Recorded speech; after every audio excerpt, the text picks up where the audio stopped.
నా పేరు సారిక్ ప్రవీణ్. మాది విశాఖపట్నం జిల్లా ఆనందపురం మండలంలో కుసులవాడ అనే ఒక గ్రామం. నేను పోలీస్ రిక్రూట్మెంట్లో జోన్ టాప్ 10 ర్యాంకర్గా సెలెక్ట్ అయ్యాను. నాకు ఈవెంట్స్కి 2 వారాల ముందు లెగ్ ఇంజరీ అవడంతో ఉద్యోగం సాధించగలనా లేదా అని ఒక డైలమాలో పడిపోయాను. హలో ఫ్రెండ్స్, అందరికి నమస్తే. నాయుడు కాంపిటేటివ్ క్లాస్ రూమ్కి స్వాగతం. ఈరోజు మన క్లాస్ రూమ్లో మనతో పాటు మన గ్రామీణ ప్రాంతానికి చెంది సాధారణ వ్యవసాయ కూలీ కుటుంబంలో జన్మించి ఇటీవల పోలీస్ ఉద్యోగానికి ఎంపికవడంతో పాటు మన జోన్ 10th ర్యాంకర్గా నిలిచిన ప్రవీణ్ కుమార్ మనతో పాటు ఉన్నారు. సో ఆయన తన యొక్క ప్రిపరేషన్ని ప్రణాళికబద్ధంగా చేస్తూ అలాగే కొన్ని టిప్స్ని పాటించినట్లయితే ఏ ఉద్యోగానైనా సులువుగా సాధించవచ్చు అని చెప్తున్నారు. సో అంతేకాకుండా తనకు ఒక లక్ష్యం ఉంది. సో ఆ లక్ష్యాన్ని ఖచ్చితంగా చేరుకుంటానని చెప్తున్నారు. అదేవిధంగా మరి ప్రస్తుతం ప్రిపేర్ అవుతున్నటువంటి అభ్యర్థులకి తనిచ్చే సూచనలేంటో సలహాలేంటో అతన్ని అడిగే తెలుసుకుందాం. హలో అండి ప్రవీణ్ గారు, గుడ్ మార్నింగ్. Good morning. ఇప్పుడు మీ గురించి ఏమైనా కొంచెం చెప్తారా? అంటే మీ పేరు, మీరు ఎక్కడి నుంచి వచ్చారు, ఏంటి అని మీ బేసిక్ వివరాలు. Sure sir. నా పేరు సారిక్ ప్రవీణ్ కుమార్ సార్. అది విశాఖపట్నం జిల్లా ఆనందపురం మండలం కుసులవాడ అనే చిన్న పల్లెటూరు సార్. నేను బీటెక్ గ్రాడ్యుయేషన్ కంప్లీట్ చేశాను sir. Present Ascent English medium స్కూల్లో ఐఐటి ఫ్యాకల్టీగా వర్క్ చేస్తున్నాను సార్. ఓకే. నేను స్కూల్ ఐఐటి ఫ్యాకల్టీగా వర్క్ చేస్తూనే నా కాంపిటేటివ్ జర్నీని స్టార్ట్ చేశాను సార్. ఓకే. ఎన్నాళ్ళ నుంచి మీ కాంపిటేటివ్ ఫీల్డ్లో ఉన్నారు? నేను లాస్ట్ 3 years కరోనా తర్వాత నుంచి కాంపిటేటివ్ ఫీల్డ్లో ఉన్నాను సార్. ఆఫ్టర్ కరోనా నేను కాంపిటేటివ్ స్టార్ట్ చేశాను సార్. Okay okay. అంటే ప్రస్తుతం ఇప్పుడు ఏ ఉద్యోగం మీరు సెలెక్ట్ అయ్యారు? Present APS Andhra Pradesh special police దీంట్లో కానిస్టేబుల్ గా సెలెక్ట్ అయ్యాను sir. Zone 1 top 10 ranker sir. Top 10 ranker వచ్చింది. సార్. So okay okay. అంటే పోలీస్ ఉద్యోగంలో మీరు ఎంపిక అయ్యారు, ఇప్పుడు వెళ్ళబోతున్నారు. ఇప్పుడు వెళ్ళబోతాను. ఈ మంత్ లోనే మీకు ట్రైనింగ్ కూడా పిలుస్తారు. Okay right. నేను ఖచ్చితంగా గవర్నమెంట్ ఉద్యోగం సాధించాలి, అందులో పోలీస్ కోలు సాధించాలని నా జీవిత లక్ష్యం. ఎప్పటికైనా యూనిఫామ్ వేయాలనేది అదే నా తల్లిదండ్రులు కల కూడా. ఖచ్చితంగా వాళ్ళ కళ నెరవేర్చాలనేసి పట్టుదల మీద ఇదే నోటిఫికేషన్ కోసం. ఓకే. అంటే మీ ఫ్యామిలీతో పాటు మీరు కూడా పోలీస్ ఉద్యోగం సాధించాలనే కలతో ఉన్నారు. సార్. అయితే ప్రవీణ్ గారు, మీకు ఈ పోలీస్ ఉద్యోగం సాధించాలని మీ మనసులో బీజం ఎప్పుడు పడింది? దీనికి ముఖ్యంగా 2 కారణాలు ఉన్నాయి సార్. నాకు ఇష్టమైన కొలువు కాకి యూనిఫామ్ సార్. నాకు నా కుటుంబానికి ఖచ్చితంగా కాకి యూనిఫామ్ వేయాలనే కళ ఉండేది. మొత్తానికి కాకి యూనిఫామ్ మీ ఫ్యామిలీలో రావాలి. ఓకే. దానితో పాటు కరోనా టైంలో మనం చూసుకున్నట్టయితే ఈ ప్రైవేట్ ఎంప్లాయీస్ చాలా ఇబ్బంది పడ్డారు. అదే టైంలో ఈ గవర్నమెంట్ ఎంప్లాయీస్ కూడా చాలా స్టేబుల్ గా పర్ఫెక్ట్ గా లీడ్ చేయగలిగారు. గవర్నమెంట్ ఉద్యోగం అయితే నా కుటుంబం కూడా సెక్యూర్ గా ఉంటది అని ఒక స్ట్రాంగ్ భావన నాలో వచ్చింది. ఖచ్చితంగా ఉద్యోగం సాధించాలి అనేసి నేను ప్రిపరేషన్ స్టార్ట్ చేశాను సార్. గవర్నమెంట్ ఉద్యోగం అయితే నాకు ఫ్యామిలీ పరిస్థితి కూడా బాగుంటది నాతో పాటు. Okay okay. అంటే మీకు ఇష్టమైన ఉద్యోగంతో పాటు కరోనా టైంలో మీ ఫ్యామిలీ ఆర్థిక ఇబ్బందుల్ని ఎదుర్కొందన్నమాట. రైట్. సో ఆ టైంలో మీరు ఫిక్స్ అయ్యారు ఖచ్చితంగా గవర్నమెంట్ ఉద్యోగం సాధించాలి, అందులో కూడా పోలీస్ ఉద్యోగం నాకు ఇష్టమైన ఉద్యోగం కదా. రైట్. కానీ మరి మన తమ్ముళ్ళలో పెట్టిన విధంగా మరి నాకు ఒక లక్ష్యం ఉంది, ఆ లక్ష్యాన్ని ఖచ్చితంగా చేరుకుంటున్నా అంటున్నారు. మరి ఆ లక్ష్యం ఇది కాదా? నా లక్ష్యం అయితే కాకి యూనిఫామే కానీ సార్, ఖచ్చితంగా ఇందులో సబ్ ఇన్స్పెక్టర్ గా చూడాలనేది నా తల్లిదండ్రుల లక్ష్యం సార్. ఓకే. ఖచ్చితంగా వాళ్ళ కళ నెరవేర్చాలని ఖచ్చితంగా సబ్ ఇన్స్పెక్టర్ కొడదని నమ్మకం నాకు ఉంది సార్. ఖచ్చితంగా వచ్చే నోటిఫికేషన్ లో పక్కాగా క్లియర్ చేస్తాను సార్. ఓకే. అయితే ప్రవీణ్ గారు, మరి ఈ ఉద్యోగ సాధనలో మీకేమైనా సమస్యలు, అడ్డంకులు లాంటివి ఏమైనా వచ్చాయా? Yes sir. నేను సబ్ ఇన్స్పెక్టర్ కానీ నా జర్నీ అయితే స్టార్ట్ చేశాను సార్. కానీ సబ్ ఇన్స్పెక్టర్ నోటిఫికేషన్ వచ్చాక ప్రిలిమ్స్ మంచి మార్క్స్ తో క్లియర్ చేశాను. మెయిన్స్ కూడా ప్రిపేర్ అవుతున్నాను. నా ప్రిపరేషన్ కూడా బాగుంది సార్. నా మెయిన్ స్ట్రెంత్ వచ్చేటప్పుడు గ్రౌండ్ సార్. ఖచ్చితంగా గ్రౌండ్ లో మంచి స్కోర్ చేస్తాను. కుదిరితే సివిల్ జాబ్ క్రాక్ చేస్తాను. మిస్ అయితే AR లో ఖచ్చితంగా జోన్ టాప్ లో నా పేరు ఉంటుంది ఆ నమ్మకంతో నేను ఉన్నాను. Sub inspector sure. ఆ నమ్మకం అప్పుడు ఉంది, ఇప్పటికే ఉంది నాకు. కానీ ఈవెంట్స్ డేట్ ఇవ్వడానికి వారం రోజుల ముందే ఈవెంట్స్ లో గ్రౌండ్ లో నా లెగ్ బిన్ కట్ అయిపోయింది సార్. అయ్యో. చాలా బాధపడ్డాను. డాక్టర్ దగ్గరికి వెళ్ళేటప్పటికి 6 weeks రెస్ట్ చెప్పారు. 6 weeks రెస్ట్ చెప్పి కాలుకి PVC పిండి కొట్టి చేశారు. అయ్యో. 4 weeks లో నా గ్రౌండ్ ఉంది, 6 weeks రెస్ట్ నాకు. మరి ఆ టైంలో మీరు ఏమనుకున్నారు అసలు? ఆ టైంలో వచ్చేటప్పటికి ఒక 2-3 మంత్స్ డిప్రెషన్ అయితే ఫేస్ చేశాను నేను. ఇంట్లో ఉండేటప్పుడు ఏం తోచేది కాదు. చాలా కష్టపడని చూస్తాను కానీ లక్ష్యం చేజారిపోతుందని. మళ్ళీ నాకు నేనే మోటివేషన్ ఇచ్చుకుంటూ ఇది ఒక ఆటంకమే కానీ నా లక్ష్యం నాకు దూరం చేయదనేసి ఫర్దర్ గా నా ప్రిపరేషన్ కొనసాగించాలి. అట్లీస్ట్ ఈసారి ఈ నోటిఫికేషన్ కానిస్టేబుల్ అయినా క్లియర్ చేసి నెక్స్ట్ టైం కి ఎస్ఐకి ఇది ఒక వారధిగా ఉండాలనేసి నాకు నేను మోటివేట్ చేసుకుంటూ. అంటే మరి ఈ కానిస్టేబుల్ ఈ లాంగ్ ప్రాసెస్ రావడం మీకు మంచిదైంది అంటారు. కానిస్టేబుల్ లాంగ్ ప్రాసెస్ రావడం నాకు మంచిదైంది. సబ్ ఇన్స్పెక్టర్ మీరు ఇదయ్యారేమో గానీ కానిస్టేబుల్ కి అయితే నా ఇంజరీ 1 year ఇబ్బంది పెట్టినా ఇప్పుడు ఇంజరీ సెట్ అయిపోయింది perfect. At a time SI events తర్వాత కానిస్టేబుల్ ఈవెంట్స్ అయితే నిజంగా నేను ఇబ్బంది పడేవాడిని ఈవెంట్స్ కూడా క్లియర్ చేయడానికి. సో కానిస్టేబుల్ ఈవెంట్స్ మంచిగా థ్యాంక్స్ గాడ్ చెప్పాలి. Thank to God. ఇది ఒక విషయంలో అయితే కానిస్టేబుల్ ఒక 71 marks తో నేను గ్రౌండ్ క్లియర్ చేశాను sir. 71 marks. 71 marks. Yes sir. Congrats. అందుకోసమే మరి టాప్ లో వచ్చి మన గ్రౌండ్ స్కోరర్ టాప్. మీ స్ట్రెంత్ కూడా గ్రౌండ్ సార్. ఓకే. అయితే మరి దీని నుంచి చిన్న నాకు ఇంకొక ప్రశ్న వచ్చింది. అంటే మరి ఈ గ్రౌండ్ ఇలా చేస్తున్నారు, ఇంత బాగా చదువుతున్నారు, మీ అసలు బ్యాక్గ్రౌండ్ టీచింగ్ బ్యాక్గ్రౌండ్ కాబట్టి మీరు తప్పకుండా చదువుతారు.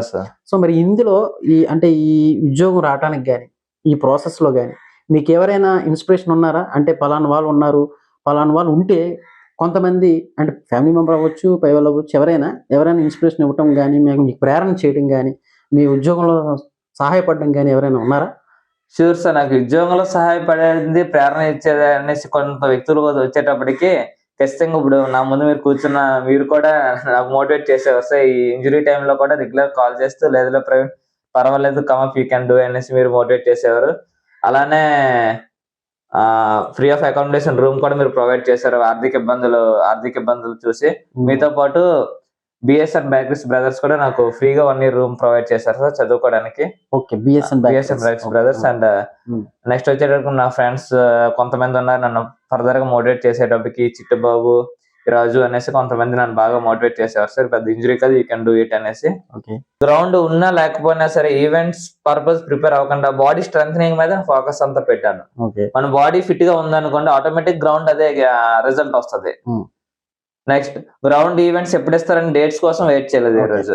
అంటే మరి నేను అభ్యర్థులు కూడా చెప్పవలసింది ఏంటంటే, సో మన ప్రవీణ్ గారు మనతో పాటే గ్రౌండ్ వచ్చారు, గ్రౌండ్ చేసేవారు మన దగ్గరే. కానీ ఈయనలో ఉన్నటువంటి విషయం ఏంటంటే, అంటే 71 marks రావడానికి గల కారణం ఏంటంటే ఎవ్రీడే దాదాపుగా నాకు తెలిసి సంవత్సరంన్నర అనుకుంటా, సంవత్సరంన్నర ఎవ్రీడే ఉదయాన్నే గ్రౌండ్ ఎట్టి పరిస్థితుల్లో అంటే మిగతా వాళ్ళు వచ్చినా రాకపోయినా ప్రాక్టీస్ అనేది ఉండేది. సో అందుకనే ఏంటంటే కంటిన్యూస్ అనమాట. అంటే కష్టే ఫలి.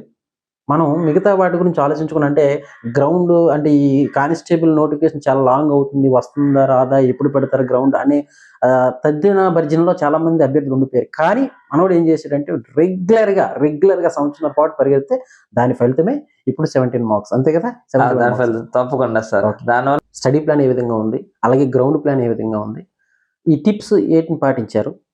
సో ఇప్పుడు ప్రస్తుతం ప్రిపేర్ అవుతున్నటువంటి అభ్యర్థులు ఏ విధంగా ప్రిపేర్ అవ్వాలనేది కొంచెం చెప్తారా? సార్ తప్పకుండా. మనం ఏ ఉద్యోగం గురించి ప్రిపేర్ అవుతున్నా అది ముందు మనకు క్లారిటీ ఉండాలి సార్. నేను ముందుగా ఫర్దర్ గా సబ్ ఇన్స్పెక్టర్ ప్రిపేర్ అయ్యేటప్పుడు నా ఫోకస్ అంటే అర్థమెటిక్ రీజనింగ్ మీద ఎక్కువ పెట్టేవాడిని. అర్థమెటిక్ రీజనింగ్ సగం మార్కులు, జిఎస్ సగం మార్కులు. కానీ ఎప్పుడైతే నా సబ్ ఇన్స్పెక్టర్ మిస్ అయిందో నా స్టడీ ప్లాన్ మార్చాను నేను. ఎందుకంటే ఇక్కడికి వచ్చేటప్పుడు arithmetic reasoning 50 marks, GS 150 marks. So GS మీద ఫోకస్ పెట్టాను. సో ముందు మనం దేనికి ప్రిపేర్ అవుతున్నాం, అందులో ఆ పేపర్ ప్యాటర్న్ ఏంటి, దేని మీద ఎక్కువ ఫోకస్ చేయాలనేది మనం చూడాలి సార్. అంటే మీరు చెప్తుంది ఏంటంటే సిలబస్ ఫస్ట్ ఆఫ్ ఆల్ అంటే సిలబస్ మీద అవగాహన ఉండాలి. సబ్ ఇన్స్పెక్టర్ ప్రిపేర్ అయినప్పుడు మన సిలబస్ ఏంటి, మనం ఏ సబ్జెక్ట్స్ కి మనం ఇంపార్టెన్స్ ఇవ్వాలి. అలాగే కానిస్టేబుల్ ప్రిపేర్ అవుతున్నప్పుడు మన సిలబస్ ఏంటి, దేనికి ఇంపార్టెన్స్ ఇవ్వాలి. రెండో అయితే సిలబస్ అంటే ఫస్ట్ ఆఫ్ ఆల్ సిలబస్ నేర్చుకోవాలి, బై హార్ట్ చేయాలి, సిలబస్ తెలుసుకోవాలి, బై హార్ట్ చేసేయాలి. నెక్స్ట్ వచ్చేటప్పటికి రెగ్యులర్ గా ఎగ్జామ్స్ రాయడం సార్. రెగ్యులర్ గా ఎగ్జామ్స్ రాస్తే మనకు ఒక ఐడియా వస్తుంది. మనం ఎందులో స్ట్రాంగ్ గా ఉన్నాం, ఎందులో వీక్ గా ఉన్నాం. మనం స్ట్రాంగ్ గా ఉన్నది ఎప్పుడు స్ట్రాంగ్ గా ఉంటాం. సో ఎందులో వీక్ గా ఉన్నాం అట్లా ఫోకస్ చేయాలి సార్. ఎగ్జామ్ కి వచ్చేటప్పుడు ఇవే ప్రథమంగా చెప్పే టిప్స్. ఎక్కువగా స్ట్రెస్ తీసుకోకూడదు, ఫిజికల్ అండ్ మెంటల్ హెల్త్ ఉండాలి. ఖచ్చితంగా గవర్నమెంట్ ఉద్యోగం సాధించాలనేది మన గ్రామీణ ప్రాంతంలో ఉండే ఆశ. గవర్నమెంట్ ఉద్యోగం సాధించాలి, సాధించకపోతే ఏదైనా చేసి బతకగలని మనోధైర్యం ముందు మనం చెప్పుకోగలగాలి. అప్పుడే మనకు మెంటల్ హెల్త్ బిల్డ్ అవుతుంది. అరే ఉద్యోగం సాధించకపోతే ఏంటి పరిస్థితి అని మన భయంగానే వచ్చిందా మనలో, ఇంకా ప్రిపరేషన్ మీద మనం ఫోకస్ పెట్టలే, ఆ భయం మనకు తినేస్తుంది. అలా కాకుండా ముందు మెంటల్ ఫిజికల్ స్ట్రెంత్ మనకి ఎలానే ఉంటుంది, ఆల్రెడీ మనం గ్రౌండ్ ప్రిపేర్ అవుతాం కదా, మెంటల్ గా కూడా వస్తే ఉద్యోగం వచ్చింది, రాకపోతే ఏం చేసైనా సరే నా జీవితాన్ని నేను ముందుకు తీసుకెళ్ళగలను, నా కుటుంబాన్ని చూసుకోగలను అన్న మనోధైర్యంతో ముందు మనం చెప్పుకుంటే మెంటల్ హెల్త్ కూడా బిల్డ్ అవుతుంది. చాలా బాగా నచ్చిందండి. ఎందుకంటే చాలా మందిలో ఇప్పుడు ప్రిపేర్ అవుతున్న అభ్యర్థుల్లో అంటే ఉద్యోగం నాకు కావాలి, నేను సాధిస్తాను అంటే ప్రిపేర్ అవుతారు. ఒకవేళ ఏమైనా అది తేడా కుట్టిందంటే చాలా లోన్లీగా అయిపోయి చాలా మంది అభ్యర్థులు కూడా ఇదే. సో మీరు చెప్పేది నచ్చింది, అంటే మనోధైర్యం ఉండాలి. నేను కూడా ఈ ఉద్యోగానికి ప్రిపేర్ అయ్యే టైంలో నెంబర్ ఆఫ్ అటెంప్ట్స్ చేశాను, సెంట్రల్ అని, రైల్వే అని, అవన్నీ మిస్ అయ్యే, కానీ ఏ రోజు నీ మనోధైర్యం కోల్పోలేదు. అండ్ పర్ఫెక్ట్ గా ఈ పాతే ఉన్నది. నా లక్ష్యం నాకు తెలుసు, ఈ సైడ్ ట్రాక్స్ ఇవన్నీ రీచ్ అవ్వని ఏదో రోజు నా లక్ష్యం రీచ్ అవుతున్నానని ముందుకు మనోధైర్యం. నా లక్ష్యం కూడా రీచ్ అవ్వకపోతే ఇంటివారు ఏ పని చేసైనా సరే ఐఐటి ఫ్యాకల్టీ కానీ సరే నా ఫ్యామిలీని పోషించుకోగలను. అంటే ఏ ఉద్యోగం ఫ్యాకల్టీ అని కాదు, వృత్తులైనా చేసుకొని నా ఫ్యామిలీని పోషించుకోగలను అనేసి ముందు మనం మెంటల్ హెల్త్ బిల్డ్ చేసుకోవాలి సార్. అయితే ఇప్పుడు చెప్పండి, పోలీస్ ఉద్యోగం గురించి ప్రిపేర్ అవుతాం అనుకున్న వాళ్ళు ఖచ్చితంగా గ్రౌండ్ పూర్తిస్తే గ్రిప్ రావాలి సార్. ఎందుకంటే ఉద్యోగంలో మీరు ఎంత బాగా చదివినా ఇన్ కేస్ సివిల్ మిస్ అయితే ఏపీఎస్పీకి మీరు రేస్ లో ఉండాలంటే ఖచ్చితంగా మీరు గ్రౌండ్ స్ట్రాంగ్ అయి ఉండాలి సార్. మాకు వచ్చేటప్పటికి మన గ్రౌండ్ నాకు జనవరిలో అయ్యింది, గ్రౌండ్ జనవరి 16 అయ్యేటప్పటికి నాకు ఆ రోజు గ్రౌండ్ మార్క్స్ 71 వచ్చాయి. 71 వచ్చేటప్పటికి ఇంకా నాకు మనోధైర్యం వచ్చింది, ఇంకా పర్వాలేదు 71 మార్క్స్ అంటే మనకు పక్కా ఒక జాబ్ మన చేతిలో ఉండదు అనేసి. రైట్, ఎప్పుడైతే గ్రౌండ్ మంచి మార్క్స్ సాధించామో ఇంకా ఎగ్జామ్స్ మీద మనకి స్ట్రెస్ తగ్గుతుంది. సో గ్రౌండ్ మీద ఫోకస్ పెట్టండి. ఏది ఏమైనా సరే గ్రౌండ్ మన దినచర్యలో భాగం. ఉద్యోగం రావచ్చు రాకపోవచ్చు, గ్రౌండ్ ఉండడం వల్ల ఉద్యోగానికి పనికొస్తుంది, రేపు పొద్దున మన ఆరోగ్యానికి కూడా పనికి వస్తుంది. గ్రౌండ్ మీద ఫోకస్ చేయాలి. కుదిరితే మార్నింగ్ మెడిటేషన్ చేస్తే స్ట్రెస్ కూడా తగ్గుతుంది. స్టడీ ప్లాన్కి వచ్చేటప్పుడు రెగ్యులర్ గా ఒక ప్యాటర్న్ ప్రకారం ఈ సబ్జెక్ట్ ఎంతసేపు, ఈ సబ్జెక్ట్ అంటే ప్రతి సబ్జెక్ట్ కవర్ చేయాలి కాబట్టి సబ్జెక్ట్ ప్లాన్ టైం టేబుల్ గీసుకుని టైం టేబుల్ ఫాలో అవ్వాలి సార్. ఇంకా వచ్చేటప్పటికి మనకి కమింగ్ ఇయర్ మంచి జాబ్ నోటిఫికేషన్స్ ఉన్నాయి. సెంట్రల్ లో అగ్నివీర్, ఆర్మీ, జీడీ కానిస్టేబుల్ అనేసి, ఎస్ఎస్సి. నెక్స్ట్ మన స్టేట్ లో వచ్చేటప్పటికి కమింగ్ ఎస్ఐ కానిస్టేబుల్ నోటిఫికేషన్ ఉన్నాయి, గ్రూప్ 1, గ్రూప్ 2 ఉన్నాయి. ఇవన్నీ దృష్టిలో పెట్టుకుని ప్రతి ఒక్కరు ఖచ్చితంగా కష్టపడితే విజయం సాధిస్తారని నేను చెప్తున్నాను సార్. అంటే ఒక పాత్ర ఎంచుకోవాలి. నీ లక్ష్యం ఏంటి, అగ్నివీరా లేదంటే ఆర్మీనా లేదంటే కానిస్టేబుల్, సబ్ ఇన్స్పెక్టరా, ఎస్ఎస్సీనా, ఇలా గ్రూప్ 1, గ్రూప్ 2 ముందు మన లక్ష్యం పెట్టుకుని దానికోసం అంటున్నారు. సబ్ ఇన్స్పెక్టర్ ఖచ్చితంగా సాధిస్తారా? ఖచ్చితంగా సార్, కమింగ్ నోటిఫికేషన్ ఖచ్చితంగా సబ్ ఇన్స్పెక్టర్ సాధిస్తారు. ప్రిపరేషన్ అవుతుంది ఖచ్చితంగా. మళ్ళీ మీతోనే ఇక్కడ సక్సెస్ వీడియో కూడా చేద్దాం సార్. తప్పకుండా మీరు సాధించాలని మనస్ఫూర్తిగా కోరుకుంటున్నాం. మా అభ్యర్థులు, మా వ్యూవర్స్ తరపున కూడా శుభాకాంక్షలు. అలాగే ఓకే ప్రవీణ్ గారు, మరి ఇంకేమైనా చెప్దాం అనుకున్నారా? సార్, ఈ విజయంలో నాకు ప్రోత్సాహం అందించిన నా తల్లిదండ్రులు, నా కుటుంబ సభ్యులు, అలాగే నేను గ్రౌండ్ 71 మార్క్స్ స్కోర్ చేశానంటే దానికి మెయిన్ కారణం కిషోర్ సార్, మా కోచ్ కిషోర్ చాలా హెల్ప్ చేశారు, మీకు తెలిసి ఉంటది. తనకు కూడా స్పెషల్ థ్యాంక్స్. అలానే నా వెనకుండి నాకు ఏదైనా సబ్జెక్ట్ లో డౌట్ వస్తే ఎక్స్ప్లెయిన్ చేస్తే ముందుకు మోటివేట్ చేసిన మీకు, అలాగే నా ఫ్రెండ్స్ ప్రతి ఒక్కరికి చాలా రుణపడి ఉంటాను sir. Thank you so much. మీరు ప్రిపేర్ అవుతున్నప్పుడు ఏ విధంగా మీరు గ్రౌండ్ చేసేవారు, సో అదే విధంగా ఈ చుట్టుపక్కల గ్రామీణ ప్రాంత అభ్యర్థులకి ఉచితంగా శిక్షణ ఒక ట్రైనర్ని పెట్టి లేదా నేను తీసుకొని ఎప్పట్లాగే పెడదాం అనుకుంటున్నాను. సో మేబీ December 15th కానీ లేదంటే January 1st నుంచి కానీ ఈ గ్రౌండ్ స్టార్ట్ చేద్దాం అనుకుంటున్నాను సార్. సో దాని మీద మీ అభిప్రాయం ఏంటి? చుట్టుపక్కల గ్రామీణ ప్రాంత అభ్యర్థులు అంటే మీరు ఒక ఉద్యోగాన్ని ఇప్పుడు సాధించారు కాబట్టి మీ మాటల్లో చెప్తే బాగుంటది అనేది అడుగుతున్నాం సార్. ఖచ్చితంగా వచ్చేటప్పటికి నేను ఇనిషియల్ గ్రౌండ్ స్టార్ట్ చేసింది అయితే మన నాయుడు సార్ దగ్గర గ్రౌండ్ స్టార్ట్ చేశాను. ఒక 2.5 years or 3 years బ్యాక్. నేను స్టార్ట్ చేసేటప్పుడు ఆల్మోస్ట్ ఒక 20 to 25 members ఉండేవారమే. కానీ గ్రౌండ్ స్టార్ట్ చేసేటప్పటికి ఇనిషియల్ కష్టంగా ఉన్నా సరే ఫ్యూచర్ బాగుంటుంది అని నమ్మకంతో కష్టపడాలి. ఇప్పుడు సార్ దగ్గర ఒక 20-25 మంది ఒక ఇద్దరమే ఉద్యోగం సాధించగలిగాము. దానికి రీజన్ చివరి వరకు ఎవరు సస్టైన్ అవుతారు అనేది ఇక్కడ పాయింట్ సార్. ఖచ్చితంగా మీరు తీసుకుని మంచి ఇనిషియేట్ సార్. మనం స్టార్ట్ చేసినప్పుడు కుస్రోవాడ విలేజ్ ఆర్మీ అనే పేరుతో ఒకటి స్టార్ట్ చేస్తాం. అదే పేరుతో ఖచ్చితంగా స్టార్ట్ చేయాలి. అది మిగతా వాళ్ళకి కూడా ప్రేరణ అవ్వాలని నేను కోరుకుంటున్నాను. సో అదే విధంగా మీలాంటి వాళ్ళు కూడా అంటే మీరు ట్రైనింగ్ వెళ్ళిన తర్వాత జాబ్ లో జాయిన్ అయిన తర్వాత కూడా ఎట్టి పరిస్థితుల్లో ఇలాంటి వాటికి చేయూత ఇవ్వాలని ఒకసారి నేను మళ్ళీ కోరుకుంటున్నాను. తప్పకుండా సార్, సో అదే ఈ ఉద్యోగం సాధించినందుకు హృదయపూర్వక ధన్యవాదాలు Thank you, మా sir. తరపున, థ్యాంక్ యూ సో మన మచ్. మిత్రుల తరపున, అలాగే Thanks, sir. వ్యూవర్స్ తరపున, అందరి తరపున. Thank you so much. Please like, share and subscribe our Naidu competitive class. Sir మంచి కంటెంట్ ఇస్తారు, కరెంట్ అఫైర్స్ పరంగా కానీ పాలిటీ పరంగా కానీ. Please watch the videos and support our YouTube channel. Thank you. భవిష్యత్తులో మీరు సబ్ ఇన్స్పెక్టర్ గా చూడాలని కోరుకుంటున్నాను. Thank you.